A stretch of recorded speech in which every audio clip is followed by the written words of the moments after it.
السلام علیکم۔ کتاب ابر مسلسل کا سلسلہ ابھی جاری ہے اور آج ہم اس کے اگلے باب کی طرف بڑھ رہے ہیں اور کتاب کے مصنف جیسا آپ سب جانتے ہیں قاسم علی شاہ صاحب۔ آج کے چیپٹر کا نام ہے لانگ ٹرم شارٹ ٹرم۔ آج ہم جانیں گے کہ قاسم علی شاہ صاحب کی لانگ ٹرم اور شارٹ ٹرم کے متعلق کیا رائے ہے۔ فرماتے ہیں گولز دو طرح کے ہوتے ہیں، ایک شارٹ ٹرم اور دوسرا لانگ ٹرم۔ اس موضوع پر موجودہ کتابوں کے مطابق لانگ ٹرم گول وہ ہوتا ہے جو 5 یا 10 سال پر مشتمل ہو، اور جو ایک دن، ہفتہ یا مہینہ پر مشتمل ہو اس کو شارٹ ٹرم گول کہا جاتا ہے۔ اس کے ساتھ ایک اور اصطلاح مڈ ٹرم گول کی بھی استعمال کی جاتی ہے، اس کا دورانیہ سال 2 سال ہوتا ہے۔ ماڈرن تھیوری کے مطابق اگر کوئی انسان کسی مقصد اور گول کے لیے محنت کر رہا ہے تو 5 سال میں وہ اسے حاصل کر لیتا ہے۔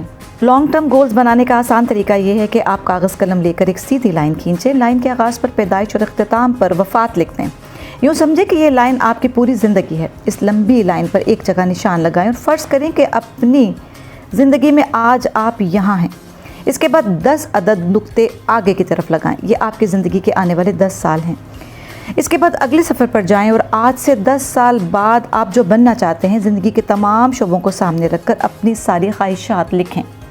انسان جب گولز بنا لیتا ہے اور اس کے مطابق محنت اور کوشش بھی شروع کر لیتا ہے تو اس کی محنت رنگ ضرور لاتی ہے اور کسی وقت میں وہ اپنی تمام تر قابلیتوں کے ساتھ دنیا کے سامنے آ جاتا ہے۔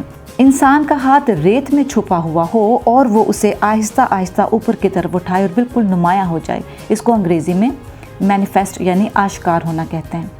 مینیفیسٹ کے کچھ بنیادی اصول ہیں۔ پہلا اصول، اشیاء پہلے ذہن میں بنتی ہیں، اس کے بعد وجود میں آتی ہیں۔ جو چیز انسان کے ذہن میں نہیں بنی وہ حقیقت کا روپ بھی نہیں دھار سکتی۔ اس لیے ضروری ہے کہ 10 سال بعد آپ نے جو بننا ہے اس کو ابھی سے ذہن میں لائیں۔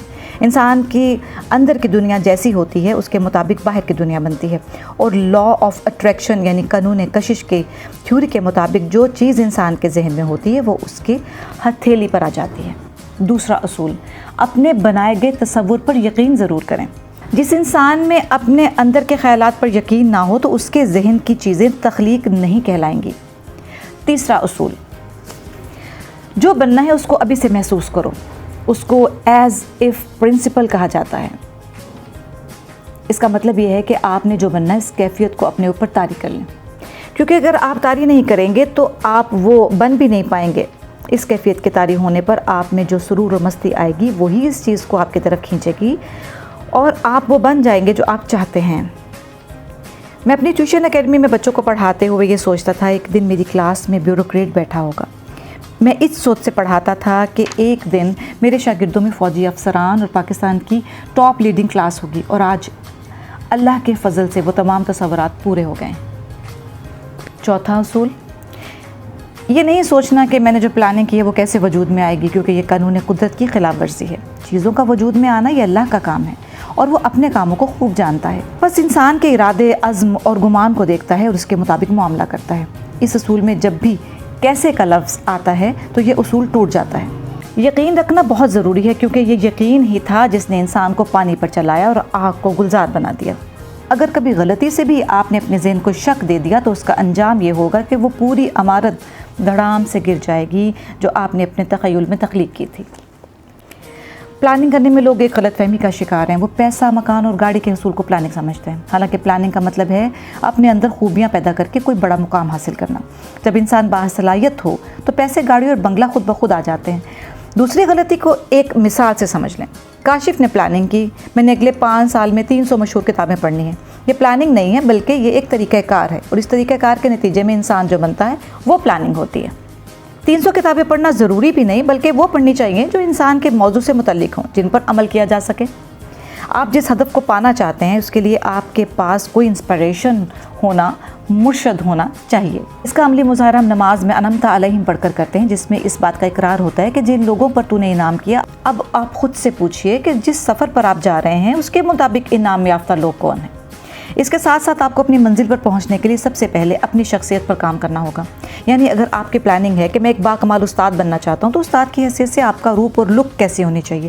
بڑی شخصیت بننے کے لیے بنیادی اقدار کا جاننا بہت ضروری ہے۔ اگر آپ کو لگتا ہے کہ مجھ میں کسی چیز کی کمی ہے تو آپ یہ سارے آداب یوٹیوب سے سیکھ سکتے ہیں۔ اگر آپ نے لانگ ٹرم پلاننگ کی ہے کہ آج سے 10 سال بعد آپ نے ایک کامیاب ٹرینر بننا ہے، تو آپ کے پاس علم، مطالعہ، مشاہدہ اور لکھنے بولنے کی مہارت ہونی چاہیے۔ ان 10 سالوں میں سب سے پہلا کام جو آپ نے کرنا ہے وہ ہے آپ کی امیج بلڈنگ۔ اگر آپ کا امیج ابھی سے نہ بنا ہو تو آپ کامیاب ٹرینر نہیں بن سکتے۔ آپ نے ابھی سے اپنا تعلق ان لوگوں کے ساتھ بنانا ہے جو اس فیلڈ میں انتہائی کامیاب ہیں۔ انسان جب کامیاب ہو جاتا ہے تو اس فیلڈ کے کامیاب لوگ خود اس سے رابطے میں آ جاتے ہیں۔ کامیابی کے بعد ہی انسان کو شہرت، دولت اور ہر قسم کی آسانیاں ملتی ہیں، مگر اس سے پہلے آپ نے دنیا کو بہترین کارکردگی دکھانا ہوگی۔ انسان کی تعلیمی ڈگریاں اس کا قد اونچا نہیں کر سکتی، بلکہ اچھے کردار و قابلیت ہی سے انسان نامور بن سکتا ہے۔ اگر آپ میں قابلیت اور صلاحیت ہے تو پھر یہ سب کچھ خود بخود آپ کے پاس آئے گا، اور آپ میں خود کچھ نہیں ہے تو پھر آپ دوسروں سے منتیں کرتے پھریں گے۔ بحیثیت ٹرینر لوگوں کو کوچنگ کرانا بھی آپ کا کام ہو سکتا ہے، اور کوچنگ میں جہاں عام افراد آ سکتے ہیں وہیں ایسے لوگ بھی آ سکتے ہیں جو عہدے اور طاقت میں انتہائی بڑے ہوں۔ سوال یہ بنتا ہے کہ وہ آپ کے سامنے کیوں بیٹھے گا؟ وہ تب آپ کے پاس آئے گا جب بحیثیت ٹرینر اور کوچ آپ اس پر یہ بات ثابت کر دیں کہ آپ کے پاس پیسہ اور طاقت زیادہ ہے مگر سوچ اور شعور کم ہے۔ انسان کے اندر کی کیپیسٹی بلڈنگ، اعلیٰ ظرفی بہت ضروری ہے، کیونکہ اگر یہ چیز نہ ہو تو انسان کسی بڑے مقام تک پہنچ جائے تو پھر وہ اس مقام اور حیثیت کو سنبھال نہیں سکتے۔ اگر آپ نے عقابوں میں پرواز کرنی ہے تو پہلے اپنے اندر عقاب والی عادات پیدا کریں۔ لانگ ٹرم گولز والوں کی خوبیاں۔ جو لوگ لانگ ٹرم گولز بنا کر ان کو پانے کا جذبہ رکھتے ہیں، ان کو مندرجہ ذیل اور صاف سے متصف ہونا چاہیے۔ نمبر 1، نظر انداز کرنا، بے مقصد باتوں اور کاموں میں اپنا وقت ضائع نہ کرتے ہوئے ایسے تمام مسائل کو چھوڑ دیں۔ نمبر 2، درگزر۔ ایسے لوگ ہمیشہ درگزر سے کام لیتے ہیں۔ انسان کی مزاج کی انتہا یہ ہے کہ وہ معافی مانگ لے اور معافی دے بھی دے۔ جب ایک انسان دوسرے کو معاف کرتا ہے تو معافی کے ساتھ ساتھ وہ دل کا بوجھ بھی اتار لیتا ہے، اور جو مکے دوسرے کو مارنے ہوتے ہیں وہ پھر اپنے آپ کو مارتا ہے، اور یوں وہ ذہنی اذیت میں مبتلا ہو جاتا ہے۔ نمبر 3، اعلیٰ ظرفی۔ اس کا دل ہر ایک کے لیے کشادہ ہوتا ہے اور وہ کسی کے ساتھ بھی تنگی کا معاملہ نہیں کرتا، اور پھر یہی خوبی اس کو منزل پر پہنچا دیتی ہے۔ نیا سال، نئی عادات۔ اسٹیفن گوئس کہتا ہے، بڑی دنیا ایک دم سے کچھ تبدیل کرنا چاہتی ہے، جبکہ یہ چیز فطرت اور جبلت کے خلاف ہے۔ یعنی ایک دم سے یک دم چینج نہیں ہوتی۔ بہت سارے لوگ کہتے ہیں کہ کل سے پورا 1 گھنٹہ ورزش کروں گا، یا کل میں ساری کتاب پڑھ کر دکھاؤں گا۔ یاد رکھیں، جب بھی آپ کسی کام کو ایک دم سے بڑے لیول پر شروع کریں گے تو وہ آپ سے کبھی بھی نہیں ہو سکے گا۔ اسٹیفن اپنی کتاب میں لکھتا ہے کہ انسان کو منی ہیبٹ اختیار کرنی چاہیے۔ اس کا مطلب ہے کہ قدم با قدم کوئی کام کرنا۔ جو کام آپ نے سارا کرنا ہے، ابتدا میں اس کا ایک حصہ کر لیں۔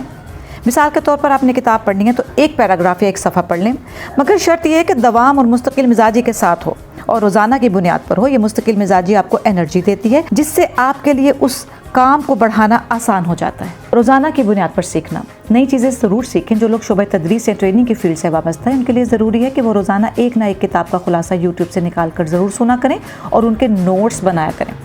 آپ یہ کر کے دیکھیں، آپ کی زندگی میں انقلاب آ جائے گا۔ کامیاب لوگوں کی فہرست۔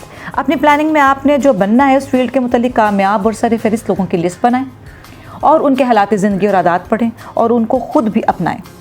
شخصی تعمیر۔ روزانہ کی بنیاد پر خود کو بہتر بنائیں۔ اپنی شخصیت کا وہ پہلو لیں جس میں آپ کو لگتا ہے کہ آپ کمزور ہیں اور اس پر محنت کریں۔ مثال کے طور پر کھانا کھانا، مہمان کو الوداع کہنا، شکریہ ادا کرنا، گاڑی پارک کرنا، جوتے پالش کرنا، کپڑے پیک کرنا وغیرہ۔ مدد کرنا۔ روزانہ کی بنیاد پر کسی کے کام آنا ہے۔ مدد کے مستحق افراد کو ڈھونڈیں، کیونکہ بہت ساری دنیا اس انتظار میں ہے کہ کوئی دینے والا آئے اور ہمیں دے۔ کسی کو کچھ دے نہ سکتے ہوں تو کم از کم اخلاقی مدد ضرور کریں۔ اپنی غلطیاں تسلیم کریں۔ اپنی غلطیاں تسلیم کرنے کی عادت ڈالیں۔ اپنا ناقد بننا بہت مشکل کام ہے۔ کہا جاتا ہے کہ خوش ہونا ہے تو تعریف سنو اور بہتر ہونا ہے تو تنقید سنو۔ جو بھی انسان اپنی غلطیاں تسلیم کرتا ہے اس کی ترقی شروع ہو جاتی۔ آغاز۔ اپنی زندگی میں آغاز کی عادت ڈالیں۔ بہت سارے لوگ ایسے ہیں جو کوئی کتاب یا لیکچر سن کر ارادہ کر لیتے ہیں کہ ہم اس کام کو شروع کریں گے، مگر کرتے نہیں۔ اس لیے آپ اپنے اندر قوت فیصلہ پیدا کر کے آغاز کرنے کی عادت ڈالیں۔ انسان ہمیشہ یہی سوچتا ہے کہ سازگار حالات ہوں گے تو میں یہ کام شروع کروں گا، حالانکہ حالات کبھی سازگار نہیں ہوتے۔ جو بھی کرنا ہے ابھی کرنا ہے۔ اپنی پلاننگ میں یہ سوال بھی لکھیں، مجھے زندگی میں کن کن لوگوں، عادات، کام، خیالات، عقائد اور تعلقات کو نکالنا چاہیے۔ اگر آپ کو لگ رہا ہے کہ آپ کی زندگی میں کچھ چیزیں ایسی ہیں جو آپ کے وقت کو ضائع کرنے کا باعث بن رہی ہیں تو ان کو اپنی زندگی میں مدھم کر دیں۔ استاد اور مینٹور جو آپ کی زندگی میں بڑی کوئی مثبت تبدیلی لائے، کتابیں جو آپ کی ذہنی اور فکری سطح کو بلند کرے اور آپ کے علم میں اضافہ کر دیں۔ مہارتیں، ایسی مہارتیں سیکھیں جن کی بدولت آپ کو اپنی منزل تک پہنچنے کے لیے آسانی ہو۔ تجربات، نئی جگہوں اور مقامات پر جا کر نئے تجربات اور مشاہدات کریں۔